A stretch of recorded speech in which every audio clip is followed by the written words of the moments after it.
what I'm gonna tell you, you just ain't gonna believe it could have happened.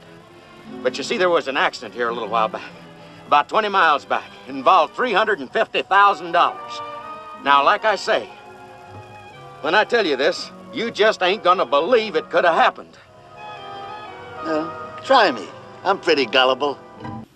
Hello, everybody. This is your host and producer, Jeff Sutherland, and welcome to another edition of Jeff's Star Talk Show. We're on the air, so make sure you tell that special friend, because if they love comedy, which everybody should love, you're going to love the show today.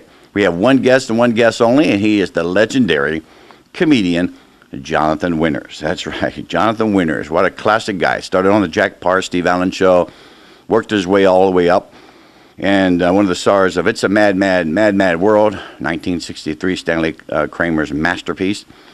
And he made his rounds on all the great shows, Mork and Mindy. He was a regular on that. He also did a lot of Dean Martin variety shows and Dean Martin celebrity roasts. So you'll see a lot of film clips on those things tonight. And we sat down with Jonathan Winters in May of 2009, had a delightful talk. He has a lot of things to say, and he's still very, very, very funny. He does a couple of routines, so you look forward to that. So without further ado, let's get on to our very first and only guest tonight, the legendary comedian, Jonathan Winters. Oh, kid, you better get that bike out of there. Somebody's liable to trip over it in the dark.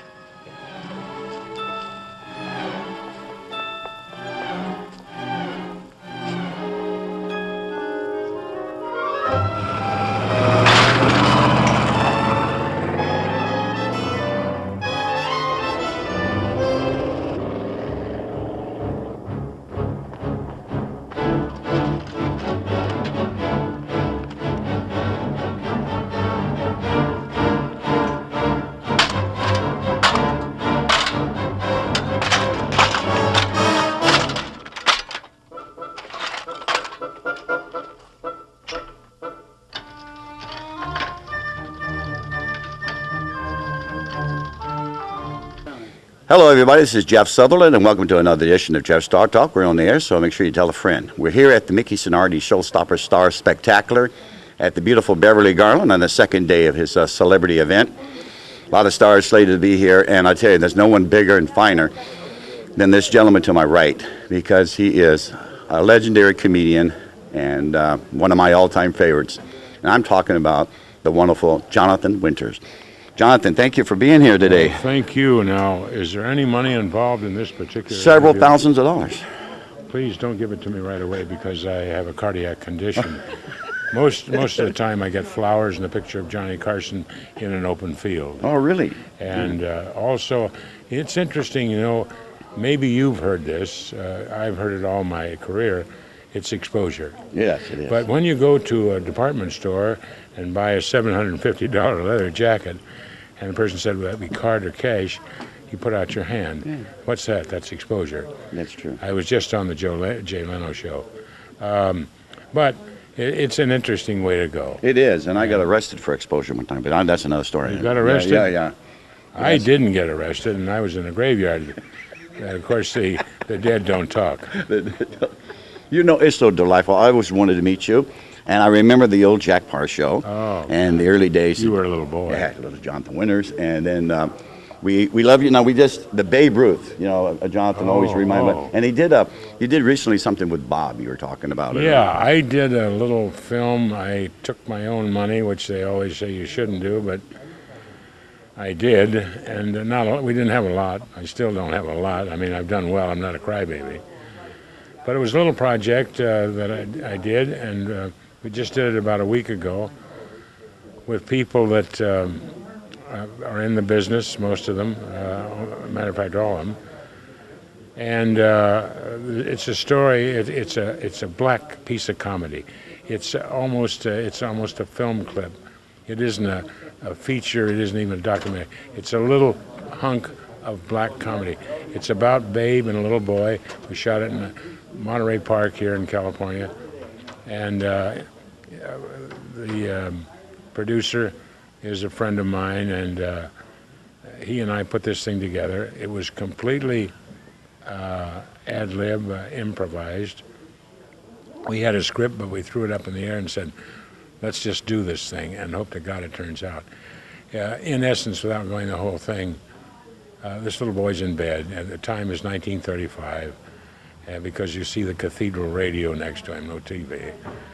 And Babe comes by, and the parents are there, the doctor, the nurse, and they leave, and Babe says, Billy, this little boy, he's 12 years old, I hope you're a Yankee fan, and if you're not, that's okay too.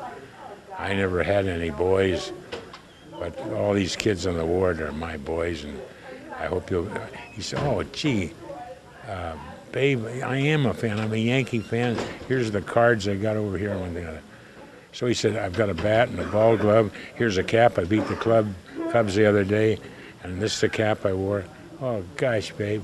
I endorsed a drink called Babe Ruth soft drink.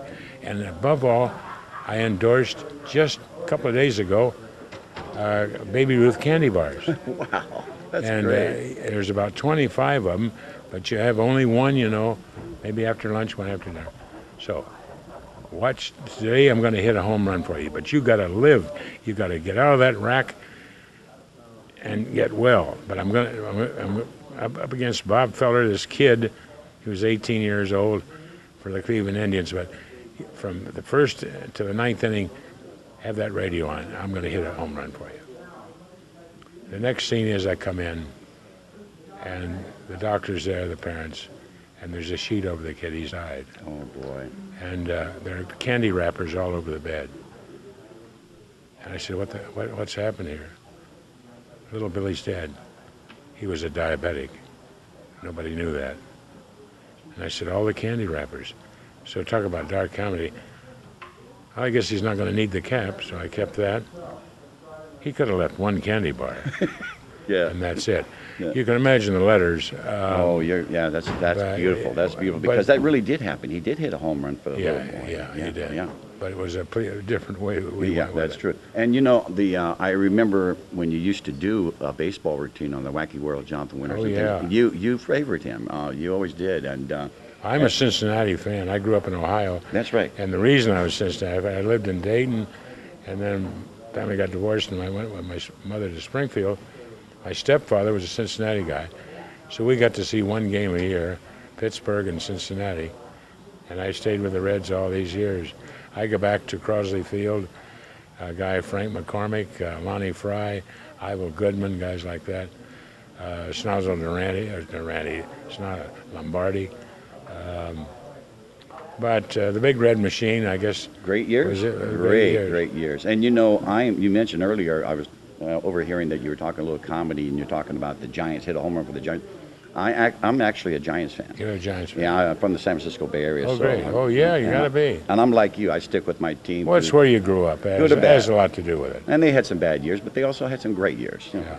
But, Jonathan, I'm going to ask you this, because I know you, the early days of television, on the Jack Parr Show, but I want to talk to one of the biggest comedies. And somebody say, Jeff, what's your favorite comedy film? Is that hard? And I said, no, not really. It's Stanley Kramer's It's a Mad World. Because you had almost every celebrity in that film who was popular in comedy at the time. And then he put Spencer Tracy in there. And then Jonathan Winters tearing up that... You know, my dad, Joe, my dad's favorite scene, he laughed till he cried with the gas station scene. Gas station. And I'm going to get sore. I mean it.